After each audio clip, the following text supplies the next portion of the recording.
2nd April 2011 and 23rd June 2013 Indian cricket के दो बड़े यादगार दिन, जहां एक तरफ हमने 28 साल बाद जीता था हमारा ओडीआई वर्ल्ड कप, वहीं दूसरी तरफ हमने 11 साल बाद उठाई थी चैंपियंस ट्रॉफी।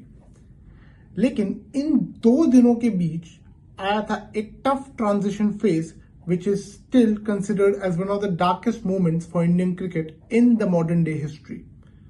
इस 2 साल की जर्नी को रिविजिट करेंगे इस 4 पार्ट वीडियो सीरीज में।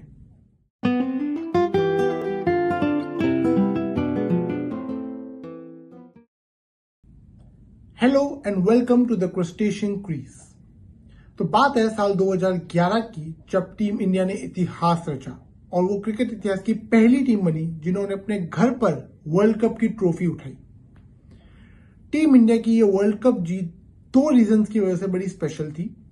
पहला कि ये सर सचिन तेंदुलकर का लास्ट वर्ल्ड कप था, और दूसरा इस वर्ल्ड कप के ठीक पहले वाला वर्ल्ड कप जो कि हुआ था 2007 में एट द वेस्ट इंडीज, वहां हम लोग ग्रुप स्टेज में ही बाहर हो गए थे। So it was a complete redemption as well as a present for our batting maestro Sir Sachin Tendulkar। 2011 के वर्ल्ड कप फाइनल्स में इंडिया ने श्रीलंका को 6 विकेटों से हराया और अपना दूसरा वर्ल्ड कप का खिताब हासिल किया। लेकिन इस वर्ल्ड कप फाइनल के ठीक 6 दिन बाद शुरू हो गया था आईपीएल का चौथा एडिशन, जिसमें इस बार 8 की जगह थी 10 टीमें। एंड वर्ल्ड कप 2011 की जो इंडियन टीम थी उसका ऑलमोस्ट हर प्लेयर आईपीएल 2011 का भी हिस्सा था। यानी कि by the end of the IPL team India में काफी फटीग फैक्टर आ गया था, बिकॉज हम लोग नॉन स्टॉप क्रिकेट खेल रहे थे for almost 6 months, right from South Africa tour to the world cup and then the IPL.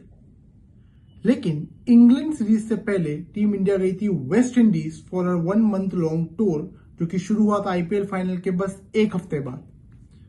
तो वर्कलोड मैनेजमेंट का ध्यान रखते हुए इंडिया के काफी सीनियर प्लेयर्स इस दौरे का हिस्सा नहीं थे, which included the captain himself MS Dhoni, जो कि व्हाइट बॉल सीरीज के लिए रेस्टेड थे, and senior players like Sachin Tendulkar, Zaheer Khan, Gautam गंभीर एंड वीरेंद्र सहवाग पूरे दौरे के लिए ही रेस्टेड थे।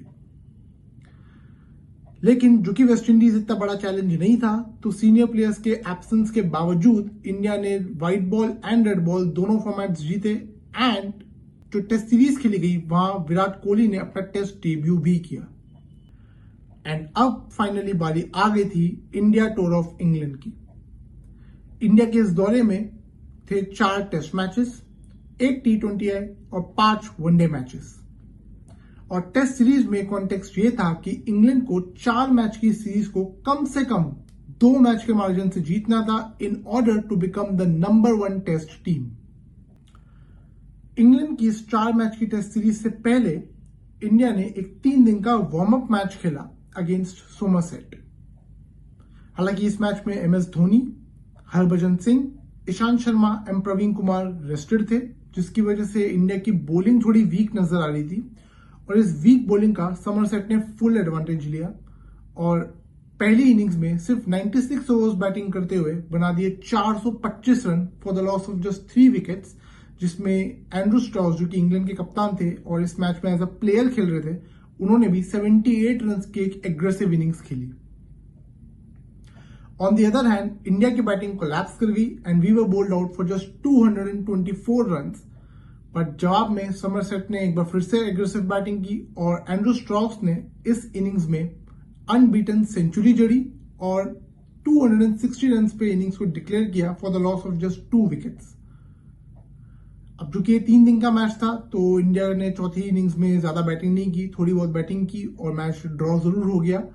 लेकिन इस मैच के बिराम पे काफी एक्सपर्ट्स ने मान लिया था कि ये टेस्ट सीरीज इंडिया के लिए इतनी आसान नहीं होने वाली है and England will be the one starting as favourites. India की बैटिंग एंड बॉलिंग दोनों स्क्रूटिनी में आई, and so much so that Somerset के उस टाइम के कोच एंड्रू हरी, उन्होंने ये तक कह दिया था कि Somerset has bullied India and that it had been 3 perfect days for Andrew Strauss. After all the hype, the test series finally started और इस टेस्ट सीरीज का पहला मैच खेला गया लॉर्ड्स के मैदान में, और ये काफी स्पेशल मैच था बिकॉज ये टेस्ट क्रिकेट का 2000th टेस्ट मैच था। हालांकि इसमें इंडिया के लिए कुछ भी स्पेशल नहीं था, because India got off to the worst possible start they could have imagined, because test series के पहले ही दिन इंडिया के premium fast bowler Zaheer Khan injured हो जाते और उस पूरे टेस्ट सीरीज से ही बाहर हो जाते।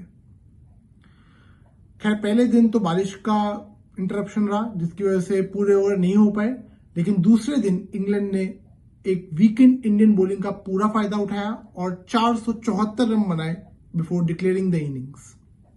जवाब में team India looked in control for quite a certain point of time, जिसमें सर राहुल द्रविड़ ने एक शानदार शतक भी जड़ा, बट आफ्टर दैट हमारा मिडिल ऑर्डर फ्लॉप हो जाता है and we collapse from 182 for 3 to 286 all out.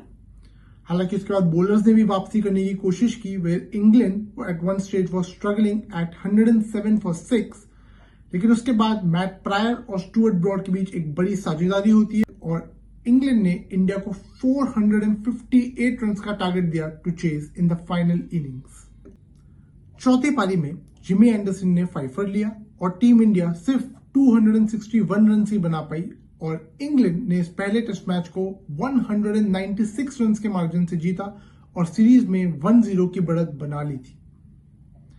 दोस्तों, ये वीडियो अच्छी लग रही है तो इसे लाइक और शेयर जरूर कीजिए और चैनल को सब्सक्राइब करना ना भूलिए। Now, going from Lords to Trent Bridge, Team India was still hopeful to bounce back in the series considering their recent record. And इस टेस्ट मैच में टीम इंडिया ने शुरुआत भी बड़ी जबरदस्त की when England was literally struggling at 124 for 8। हालांकि इसके बाद स्टुअर्ट ब्रॉड एक बार फिर से टीम इंडिया के लिए सरदर्द बने और उन्होंने 64 रन की एक पारी खेली, जिसकी वजह से इंग्लैंड 221 रन तक पहुंच पाया in their first innings. Although India was looking satisfied with their first innings performance, लेकिन कहीं ना कहीं जो मोमेंटम था वो इंग्लैंड की तरफ जाना शुरू हो गया था and they started to believe that we can win this test match as well.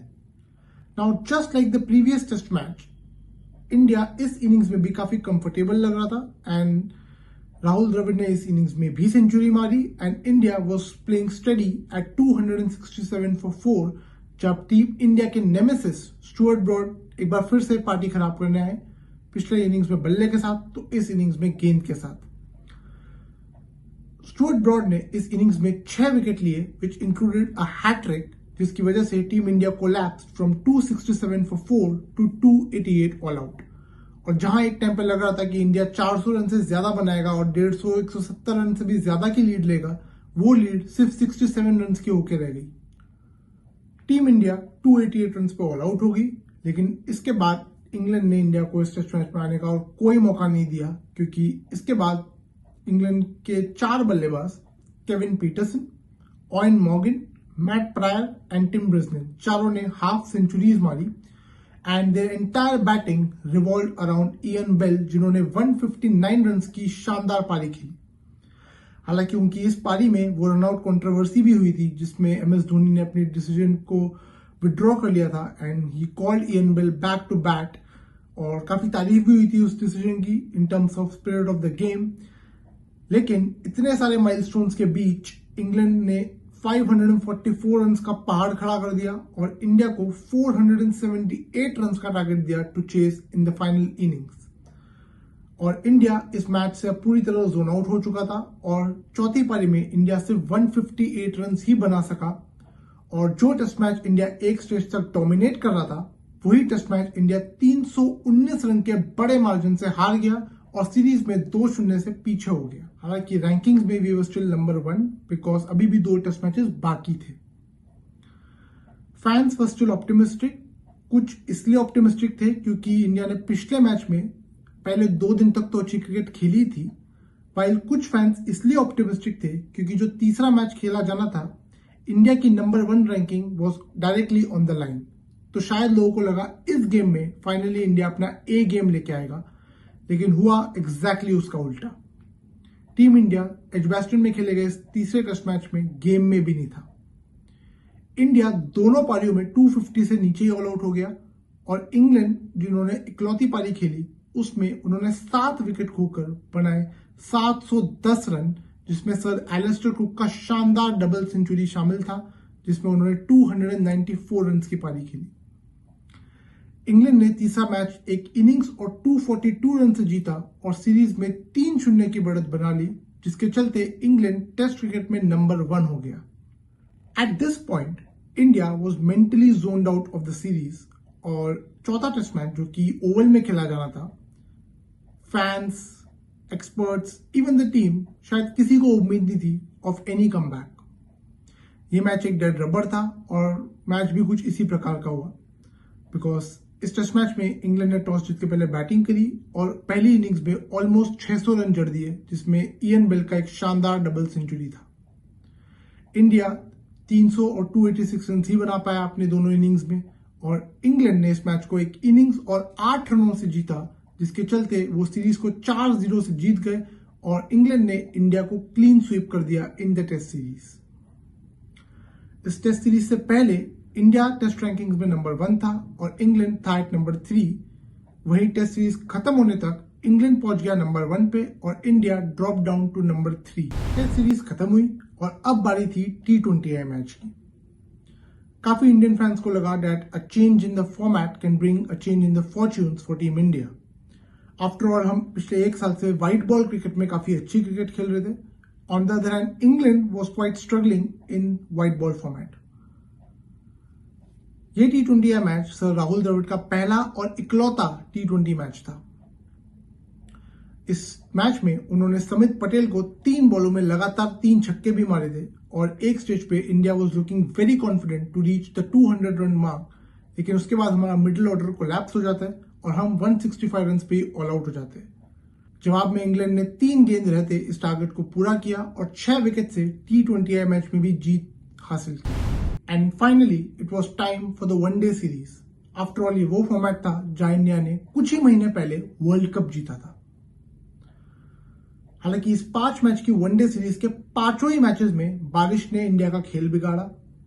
जहां पहले और चौथे मैच में इंडिया की जीत ऑलमोस्ट सर्टेन लग रही थी, वहां बारिश आती है और पहला मैच रद्द कर देती है और चौथा मैच टाई हो जाता है। वहीं दूसरे, तीसरे और 5वें मैच में इंडिया ने पहले बैटिंग करते हुए डिसेंट रन्स बनाए, लेकिन बारिश आती है और टारगेट को छोटा कर देती है फॉर इंग्लैंड और DL मेथड के चलते इंडिया वो तीनों मैच हार जाती है। जो सीरीज शायद इंडिया 3-2 से जीत सकता था, वो इंडिया 3-0 से हार गया। और सबसे दुख की बात यह थी कि इस पूरे दौरे में इंडिया एक भी मैच नहीं जीत पाया और सर राहुल द्रविड़ जिन्होंने इस पूरे दौरे में बड़ी जबरदस्त बैटिंग की, उनका भी एक काफी खराब तरीके से व्हाइट बॉल क्रिकेट खत्म हुआ, क्योंकि उसके बाद उन्होंने ODI और T20 दोनों से रिटायरमेंट ले ली और India return home winless from England. आखिरकार टीम इंडिया का ये इंग्लैंड दौरा खत्म हुआ, लेकिन शायद टीम इंडिया की मुसीबतें अभी खत्म नहीं हुई थी। टीम इंडिया के इस 2011-13 के ट्रांजिशन जर्नी में आगे क्या हुआ जानेंगे अगले वीडियो में।